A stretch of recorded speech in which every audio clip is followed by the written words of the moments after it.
Hello কাছের জনগণ, সবাইকে স্বাগতম। কেমন আছেন সবাই বন্ধুরা? আশা করে ভালো আছেন। বন্ধুরা, আমি অনেক ভালো আছি।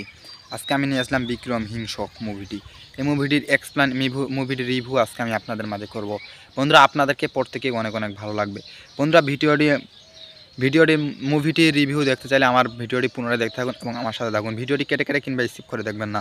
বন্ধুরা, ভিডিওটি কেটে কেটে কিংবা স্কিপ করে দেখলে কী হবে, ভিডিওর আকারের সামনে পিছনে মাঝখানে কোথায় কী বলছি সব বন্ধু আপনি কিছু বুঝতে পারবেন না। তা না করে আমার ভিডিওটি পুনরায় দেখতে থাকুন এবং আমার সাথে থাকুন। বন্ধুরা, ভিডিওটি দেখার আগে আমার ছোট্ট একটি রিকোয়েস্ট, আমার চ্যানেলে একটি লাইক দিয়ে পাশে সাবস্ক্রাইব নিয়ে বানানো আছে, সেখানে সাবস্ক্রাইব করে পাশের বেল আইকনটি বাজিয়ে দিবেন। সো বন্ধুরা, চলুন আজকে আমি আপনাদেরকে দেখাই এই মুভিটির পটভূমি। আজকে আমি আপনাদেরকে দেখাবো কিছুক্ষণের জন্য এই মুভিটির পটভূমি আপনাদের মাঝে তুলে ধরবো। গোপী, প্রসেনজিৎ চ্যাটার্জি, মধুর, রিচা, গোগন্দপাট প্রেমে পড়ে একজন ছোট বড় প্রেমিকার একজন সুন্দরী মহিলা, যাকে তিনি এমন একটি বিয়েতে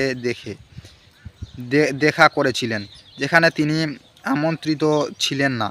এই ছবিটিতে বিশ্ব 6 বছর বয়সেই ও স্টেবেইতো বেবি তিমলি প্রবেশ করে, যে অত্যন্ত গুপিয়ে তারা বাবা বলে বিশ্বাস করে, এবং যদি এটি যথেষ্ট খারাপ না হয়, গুপি অপরাধী একটি দলের দ্বারা জীবন হুমকির আক্রান্ত।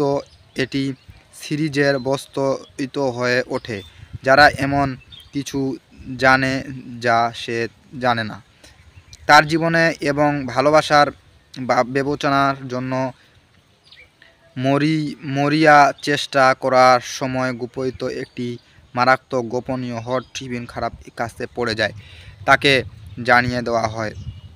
পরে তিনি জানতে পারেন যে এসিপি বিক্রম হিংস রায়, প্রসেনজিৎ চ্যাটার্জি তার চেহারা একই রকম,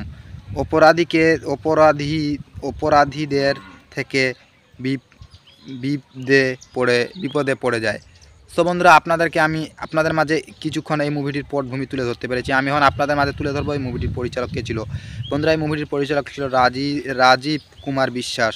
বন্ধুরা, এই মুভিটিতে অভিনয় কে করেছিল? মুভিটিতে অভিনয় করেছিল প্রসেনজিৎ চ্যাটার্জি, আরও রিচা, গঙ্গোপাধ্যায়, সুপ্রিয় দত্ত। বন্ধুরা, এই মুভিটির মুক্তির তারিখ ছিল 25 মে 2012। দেশ ছিল ভারত, ভাষা ছিল বাংলা। বন্ধুরা, আপনাদের মাঝে আজকে আমি এই মুভির বিক্রম হিংস, এই মুভিটির পটভূমি এবং মুভিটির পরিচালক, মুভিটির অভিনেতা এবং মুভিটির মুক্তির তারিখ, দেশ, ভাষা সব কিছু তুলে ধরতে পেরেছি। আপনাদেরকে প্রত্যেকে অনেক অনেক ভালো লাগছে। সো বন্ধুরা, আমার ভিডিওটি দেখার জন্য আপনাদেরকে ধন্যবাদ, এবং ভিডিওটি ভালো লাগলে আমার চ্যানেলে একটি লাইক করবেন, পাশে সাবস্ক্রাইব নেয় বাটন আছে, সেখানে সাবস্ক্রাইব করবেন, পাশের বেল আইকনটি বাজিয়ে দিবেন। ভালো থাকবেন।